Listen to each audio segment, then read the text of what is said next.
அஸ்ஸலாமு அலைக்கும் வரஹமத்துல்லாஹி தஆலா வபரகாத்துஹு.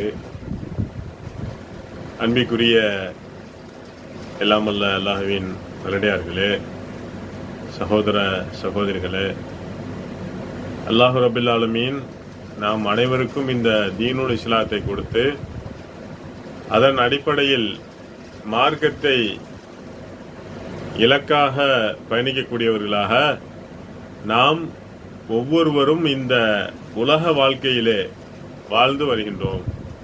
தொழுகின்றோம், நோன்பு நோக்கின்றோம், தான தர்மங்களை செய்கின்றோம், ஹஜ்ஜி செய்கின்றோம், இன்னும் ஏராளமான நன்மையான காரியங்களை செய்கின்றோம்.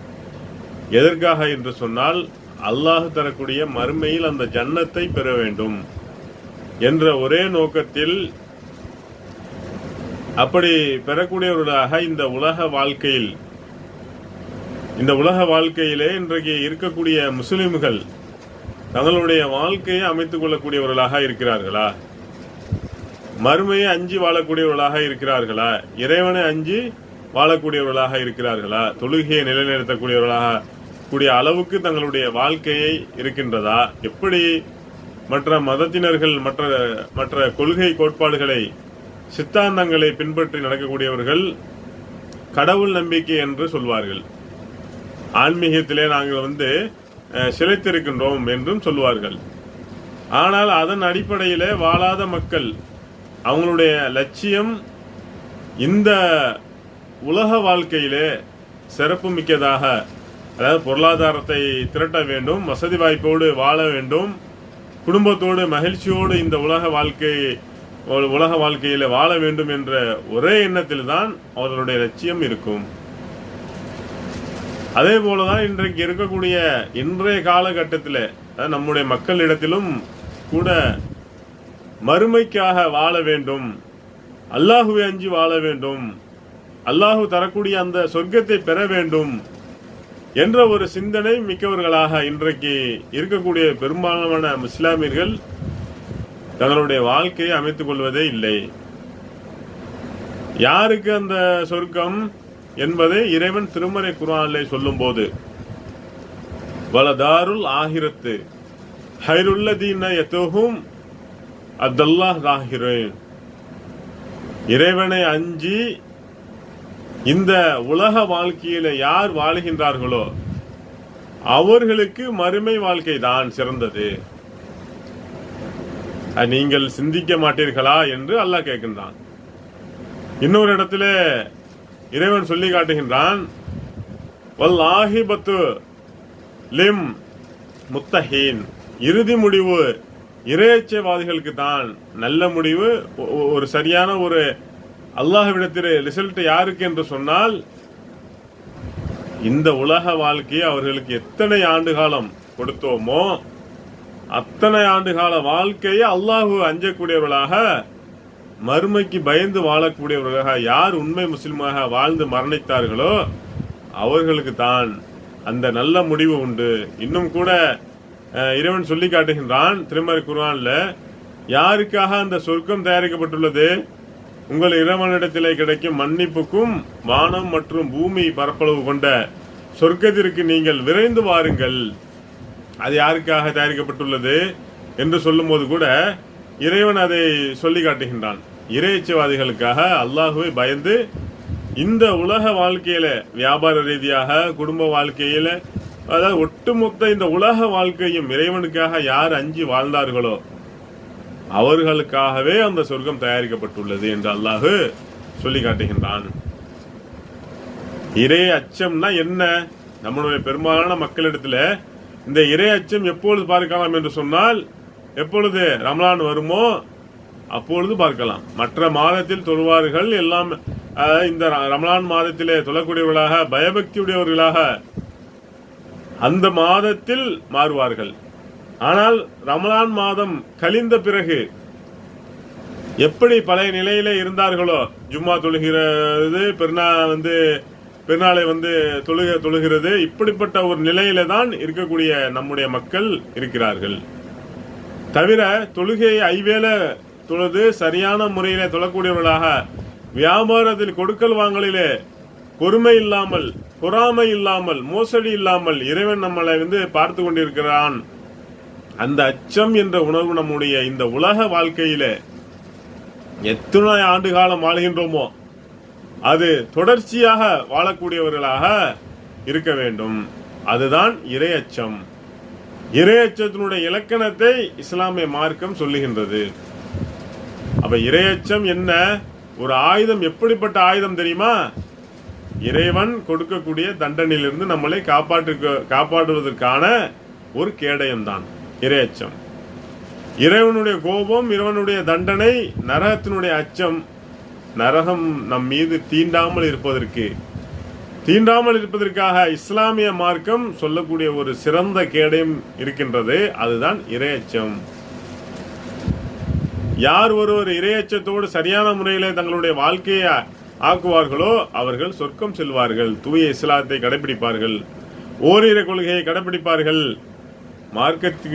மார்க்கத்தின் முறையான முறையிலே நடக்க மாட்டார்கள், குடும்ப வாழ்க்கையின் சரியான முறையில் நடப்பார்கள், வியாபாரத்திலும் சரியான முறையிலும் இருப்பார்கள். ஏன்னா அல்லாஹுடைய அச்சம், அல்லாஹு ரப்பில் ஆலமீன் மறுமையில நம்மளை பிடிச்சிருவான் என்ற அந்த சிந்தனை அவருடைய உள்ளத்திலே ஆழமாய் பதிந்தது என்று சொன்னால் ஒட்டுமொத்த வாழ்க்கையும் சரியான முறையில இறையச்சம் உடையவராக அவருடைய வாழ்க்கை இருக்கும்.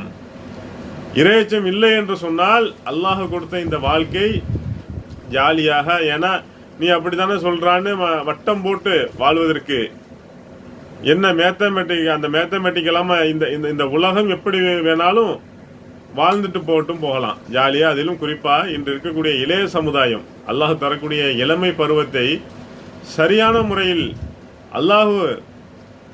அதாவது என்ஜாயோடு ஜாலியாக பயணிக்கிறதை தவிர அல்லாஹு ரப்பில் ஆலமீன் என்னை எதற்காக படைத்திருக்கின்றான், எந்த நோக்கத்திற்காக படைத்திருக்கின்றான், மறுமை வாழ்க்கைக்காக படைத்திருக்கின்றான் என்று சிந்தனை இல்லாமல் மன இச்சையை பின்பற்றி நடக்கக்கூடியவர்களாக இன்றைக்கு இருக்கக்கூடிய இளைய சமுதாயம் இன்றைக்கு வீழக்கூடிய காட்சியையும் பார்க்கின்றோம்.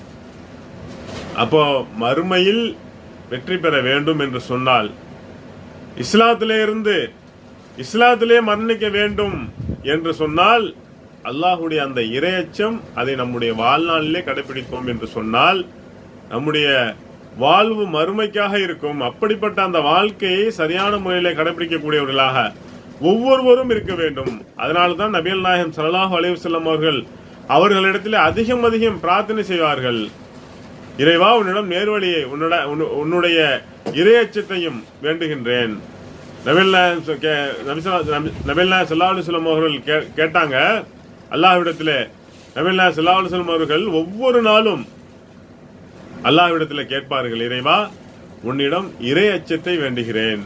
இறைவனிடத்திலே நபிகள் நாயகம் ஸல்லல்லாஹு அலைஹி வஸல்லம் அவர்கள் கேட்டார்கள், அல்லாஹும்ம இன்னி அஊது பிக்க, இறைவா, உன்னிடம் பாதுகாப்பு கேட்கின்றேன். எதை விட்டும் தெரியுமா?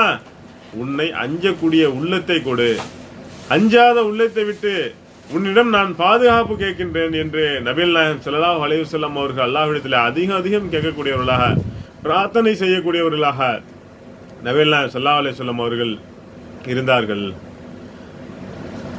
இன்றைக்கு நம்முடைய வாழ்க்கையில எப்படிப்பட்ட பிரார்த்தனை, தொழுகை முறைகள், இஸ்லாம் சொல்லக்கூடிய அனைத்து வாழ்க்கை வாழ்வியலும் நம்முடைய வாழ்க்கையில கடைபிடிக்கிறோமா? ஒவ்வொருவரும் சிந்தித்து பாருங்கள். நபிகள் நாயகம் ஸல்லல்லாஹு அலைஹி வஸல்லம் அவர்கள் சொர்க்கத்திற்கு சொந்தக்காரர்கள். அவங்க முன்பின் அந்த பாவம் மன்னிக்கப்பட்ட நபிகள் நாயகம் ஸல்லல்லாஹு அலைஹி வஸல்லம் அவர்கள் அல்லாஹ்விடத்தில் கேட்கிறார்கள், இறைவா, உன்னை அஞ்சக்கூடிய உள்ளத்தை எனக்கு கொடு. இதையெல்லாம் அல்லாஹ்விடத்தில் கேட்கக்கூடியவர்களாக நாம் இருக்க வேண்டும். ஏதோ இஸ்லாம் நமக்கு கிடைச்சிருச்சு, தௌஹீதை ஏற்றுக்கொண்டு விட்டோம், சொர்க்கம் தான் நமக்கு கேரண்டி என்று அந்த நினைப்பில தான் இன்றைக்கு பல மக்கள் வாழ்ந்து கொண்டிருக்கிறார்கள். இன்றைக்கு நம்முடைய மக்களுடைய நிலை என்னங்க? தொழுகைக்கு இன்றைக்கு அழைக்கக்கூடியவர்களாக இருக்கிறார்கள். யாரு? கொள்கையை ஏற்றுக்கொண்டு நாங்கள் கொள்கைவாதிகள், தௌஹீதுவாதிகள் என்று சொல்லக்கூடிய மக்களிடத்தில் கூட இன்றைக்கு ஃபஜ்ருடைய தொழுகை கேள்விக்குறியாக இருக்கிறது. கூப்பிட வேண்டியதா இருக்கின்றது. ஃபஜ்ருக்கு வாங்கப்பா, அல்லாஹுடைய பாதுகாப்பு கிடைக்கும்பா என்று சொல்லக்கூடிய அளவுக்கு இன்றைக்கு நம்முடைய மக்களிடத்திலே இந்த தொழுகையினுடைய அலட்சியம், அந்த லட்சியம் வணக்க வழிபாடுகளில் அலட்சியம், அதாவது தாவா பணிகளில் அலட்சியம், அமல்களிலே அலட்சியம். இன்றைக்கு நம்முடைய மக்கள், பெரும்பாலான மக்கள் அப்படித்தான் இருக்கிறாங்க. இந்த உலக வாழ்க்கையுடைய மோகம், இந்த உலக வாழ்க்கையில பொருளாதாரத்தை திரட்ட வேண்டும், செல்வ செழிப்போடு வாழ வேண்டும். அல்ஹம்துலில்லாஹ், அது அல்லாஹ் கொடுத்தானா வாழ்ந்துட்டு போவோம். அதுதான் நபிகள் நாயகம் ஸல்லல்லாஹு அலைஹி வஸல்லம் அவர்களும் கேட்டாங்க, ரப்பனா ஆத்தினா ஃபித் துன்யா ஹஸனத்தன் வ ஃபில் ஆஹிரத்தில் ஹஸனத்தன் வஹீனா அதாஃபன்னா. இறைவா, இந்த உலக வாழ்க்கையில் எனக்கு சிறந்ததை கொடு, மறுமையில் எனக்கு சிறந்ததை கொடு, நரக நெருப்பை விட்டு பாதுகாத்திடு. ஆனால் நாம் எப்படி இருக்கின்றோம்?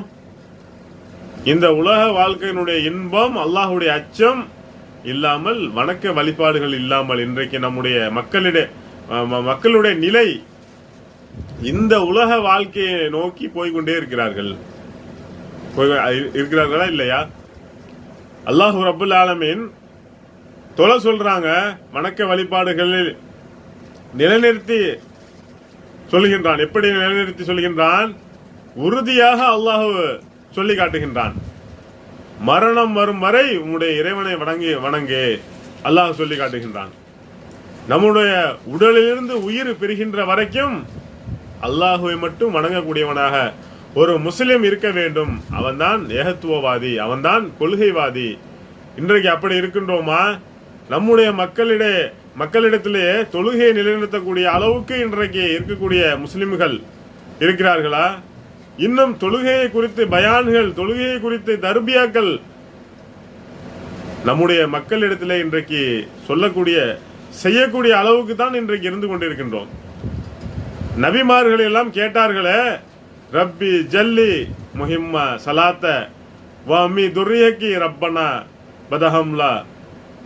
இறைவா, என்னையும் என்னுடைய பிள்ளைகளையும் தொழுகையை நிலைநிறுத்துவதாக ஆக்குவாயாக ரஹ்மானே. இப்ராஹிம் அலைஹிஸ்ஸலாம் அவர்கள் கேட்டார்கள். அல்லாஹ் ரப்பல் ஆலமீன் அவர்களுக்கு அருள் புரிந்திருக்கின்றான், அவர்களுடைய குடும்பத்தாருக்கு அருள் புரிந்திருக்கின்றான் என்று சொன்னால், ஒட்டுமொத்த வாழ்க்கையும் இறைவனுக்காக இறை அச்சத்தோடு கட்டுப்பட்டு நம்முடைய வாழ்க்கையை அமைத்துக் கொண்டார்கள். அவர் இறைவன் கட்டுப்பட என்று சொன்னால், இதோ கட்டுப்படுகிறேன், மற்ற பேச்சுக்கு இடமே இல்லைங்க. அது எவ்வளவு மழை பெய்தாலும் சரி, வெயில் அடித்தாலும் சரி, குளிர் அடித்தாலும் சரி, அல்லாஹுவை வணங்குவதை விட்டு பின்வாங்க மாட்டேன். அல்லாஹ் சொல்லிட்டானா, அல்லாஹ் செய்ய சொல்லிட்டானா, கண்டிப்பா செஞ்சிருவேன். ஏன்? எனக்கு அல்லாஹ் கொடுத்தான் இந்த இஸ்லாமிய மார்க்கத்தை, எனக்கு நபிய அந்தஸ்தை கொடுத்தான், எனக்கு இந்த நேர்வழியை கொடுத்தான். அவனுக்கு செய்யாம வேற யாருக்கு செய்ய போறேன்? அப்ப சிந்திச்சு பாருங்க, நம்முடைய வாழ்க்கை அல்லாஹு ரப்புல் ஆலமீன் நமக்கு இந்த இஸ்லாத்தை கொடுத்திருக்கின்றான் என்று சொன்னால், மறுமை வாழ்க்கைக்காக, இந்த நிலையான வாழ்க்கையை, அந்த சிறந்த வாழ்க்கைக்காக நம்முடைய வாழ்க்கையை, இந்த உலக வாழ்க்கையை மறுமை வாழ்க்கைக்காக அமைத்துக் கொள்ள இருக்கிறவர்களாக ஒவ்வொருவரும் இருக்க வேண்டும். ஆனால் இன்றைக்கு அப்படி இருக்கிறார்களா?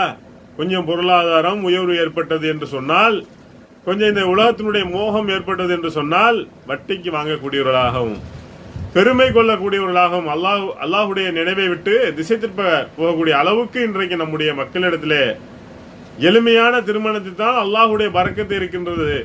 இன்ன ஆளா நிக்காக பரக்கத்துனா ஆயிஷாமாவுனா அதாவது குறைந்த செலவில் நடக்கக்கூடிய திருமணம் தான் அல்லாஹுடைய மகத்தான பேரொருள் இருக்கின்றது என்று நபிகள் நாயகம் ஸல்லல்லாஹு அலைஹி வஸல்லம் அவர் சொல்லுகிறார்கள். அதெல்லாம் எங்களுக்கு தேவையில்லை. அது எங்களுக்கு இந்த உலக வாழ்க்கை, மக்களுடைய அந்த சந்தோஷம், புகழ்தான் வேண்டும் என்று சொல்லி அந்த நபி மொழியை கூட தூக்கி எறிந்து விட்டு இந்த உலக வாழ்க்கையை நோக்கி சாய்ந்து விடுகிறார்களே, சிந்தித்து பாருங்கள். அப்ப அல்லாஹ் கொடுத்த இந்த வாழ்க்கை மறுமைக்காக வாழ வேண்டுமா இல்லையா? அதனாலதான் நபிகள் நாயகம் ஸல்லல்லாஹு அலைஹி வஸல்லம் அவர்கள் சொன்னாங்க, உள்ளம் எப்படிப்பட்டது தெரியுமா? இந்த இஸ்லாமின் ஒரு வட்டத்திலேயே இருக்கணுங்க, எப்பவுமே இருக்கணுங்க. தெரியுமா? இஸ்லாம் சொல்லக்கூடிய இந்த வட்டத்தை விட்டு கொஞ்சம் வெளியே போனோம், சைத்தான் அப்படியே கூட்டிட்டு போயிடுவான். நீங்க இந்த உலகத்தை நீங்க கண்கூடா பார்க்கலாம்.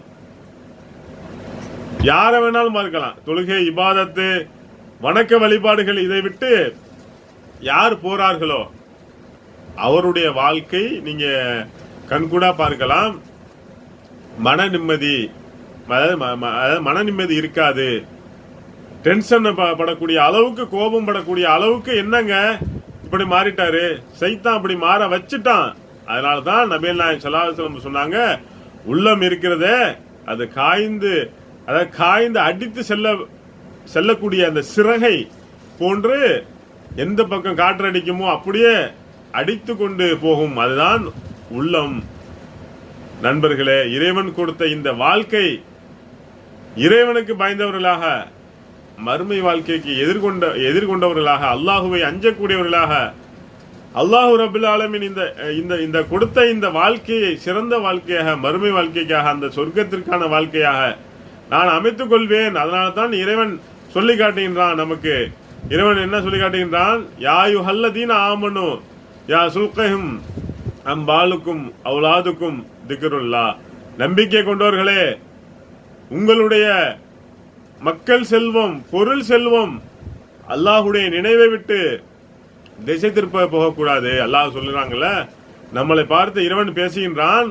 உங்களுடைய மக்கள் செல்வம், பொருள் செல்வம் அல்லாஹுவை அந்த நினைக்கிறதை விட்டு திசை திருப்பி போயிடக்கூடாதுங்க. இன்றைக்கு அதை நோக்கித்தான் இன்றைக்கு நம்முடைய பெரும்பான்மையான மக்கள் பொருளாதாரத்தை திரட்ட வேண்டும். குடும்பம், மனைவி, மக்கள் அதற்காகவே வாழ வேண்டும் என்று சொல்லி என்னங்க ஒரே விதி பாருங்க.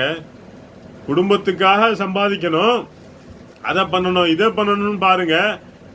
அதை நோக்கியே பயணிக்கிறார்கள் தவிர அல்லாஹுடைய அந்த நினைவை விட்டு போகக்கூடியவர்களாகத்தான் இன்றைக்கு இருக்கக்கூடிய பெரும்பாலான மக்கள். அப்ப நாம அதில் விழுந்து விடாமல் அல்லாஹு நமக்கு என்ன கொடுத்திருக்கின்றானோ, எந்த ரிஸ்கை கொடுத்திருக்கின்றானோ, அல்ஹம்துலில்லாஹ், அதிலிருந்து என்னுடைய அதாவது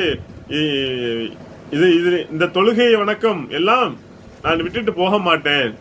பர்ஃபெக்டா கரெக்டா முறையில தொழுவேன். என்னால முடிஞ்ச அளவுக்கு நன்மை செய்யக்கூடிய அளவுக்கு அல்லாஹ் கொடுத்த இந்த வாய்ப்பை அழகான முறையில அமல்களாக அதிகரிக்கக்கூடியவர்களாக என்னுடைய வாழ்க்கையை அமைத்துக் கொள்வேன். நபிகள் நாயகம் ஸல்லல்லாஹு அலைஹி வஸல்லம் அவர்களுடைய வாழ்க்கையை அப்படியே எடுத்து பாருங்க. நபிகள் நாயகம் ஸல்லல்லாஹு அலைஹி வஸல்லம் அவர்கள் எப்படிப்பட்ட இறை தூதர். அல்லாஹ் சிலாகித்து சொல்லி காட்டுகின்றான், உங்களிடமிருந்து ஒரே ஒரு தூதர் வந்துவிட்டார், இந்த முகமது உங்கள் மீது அதிகம் அக்கறை உள்ளவர், நீங்கள் சிரமப்படுவதே அவருக்கு வாரமாக இருக்கும்.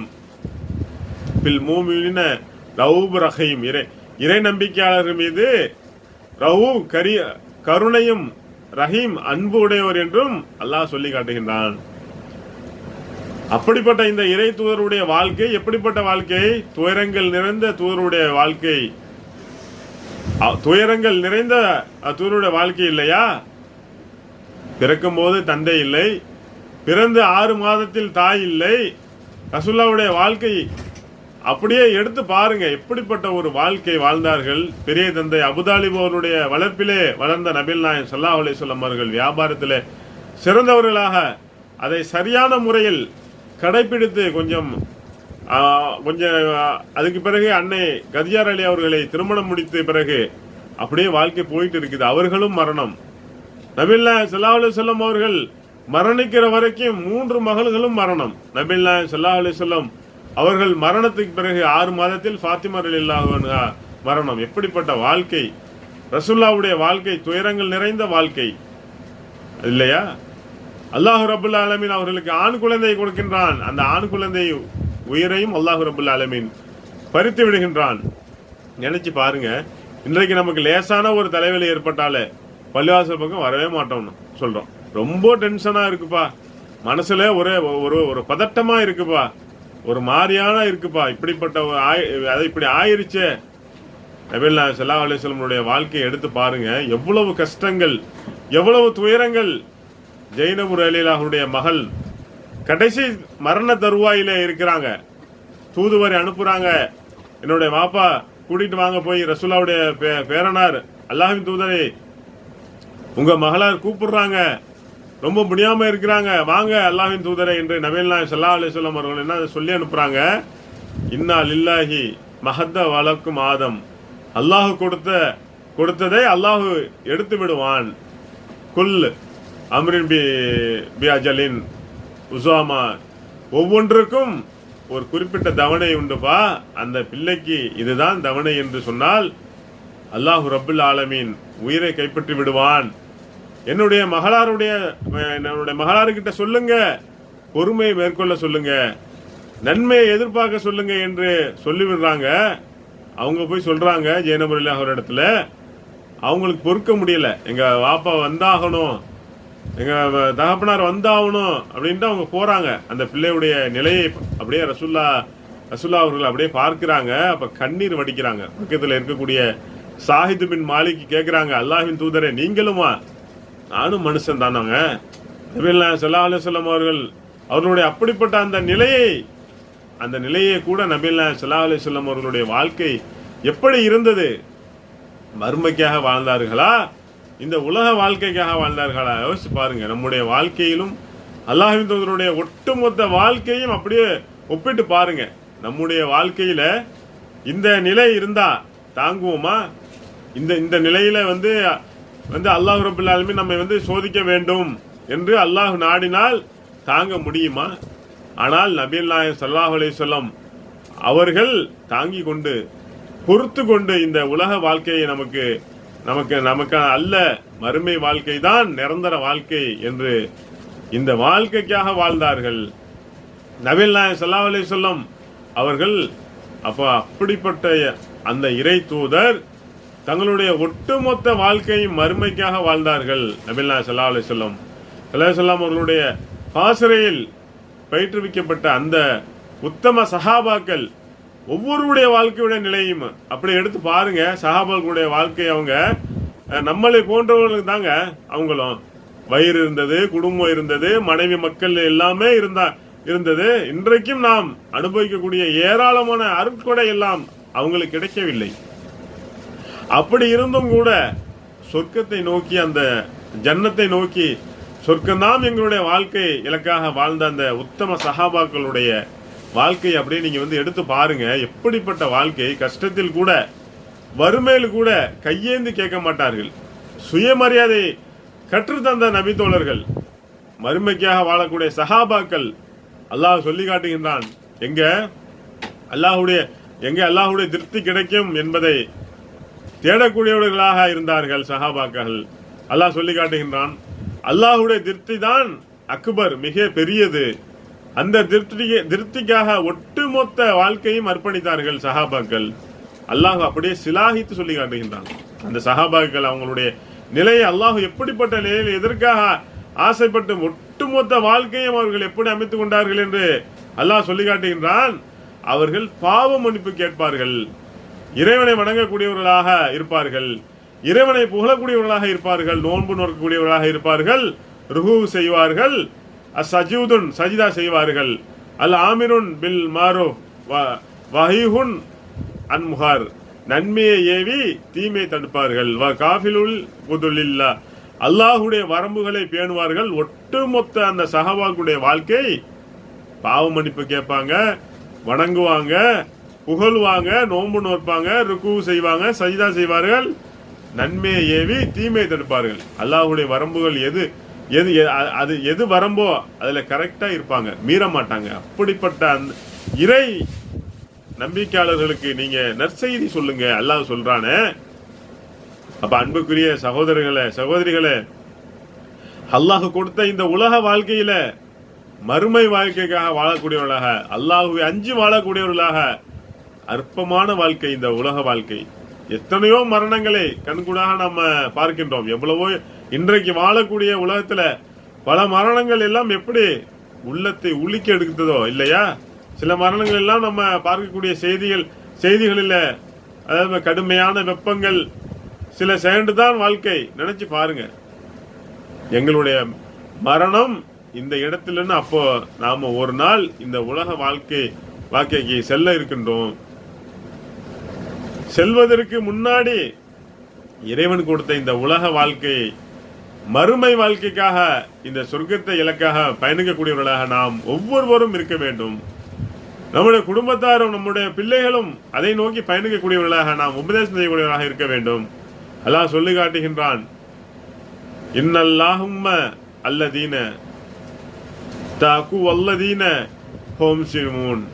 தன்னை அஞ்சி நல்லறங்கள் செய்வர்களோடு அல்லாஹ் இருக்கின்றான். அப்ப அல்லாஹ் கொடுத்த இந்த வாழ்க்கை, அல்லாஹுக்கு அஞ்சி மறுமை வாழ்க்கையை நேசக்கூடியவர்களாக வாழ்ந்து இந்த உலக வாழ்க்கையில உண்மை முஸ்லிம்களாக வாழ்ந்து மரணித்து மறுமையிலே அல்லாஹு தரக்கூடிய அந்த ஜன்னத்தை பெற வேண்டும் என்று பிரார்த்தித்தவனாக எனது இந்த உரையை நிறைவு செய்கின்றேன். வாஹிர் தவானா அல்ஹம்துலில்லாஹி ரபில் ஆலமீன். அஸ்ஸலாமு அலைக்கும் வரஹ்மத்துல்லாஹி தஆலா பரகாத்து. மற்றும் சமுதாய பணிகள் மென்மேலும் வளர ஏக இறைவனை பிரார்த்திக்கும் டாச்சி குடும்பத்தினர், துளசியாப்பட்டினம்.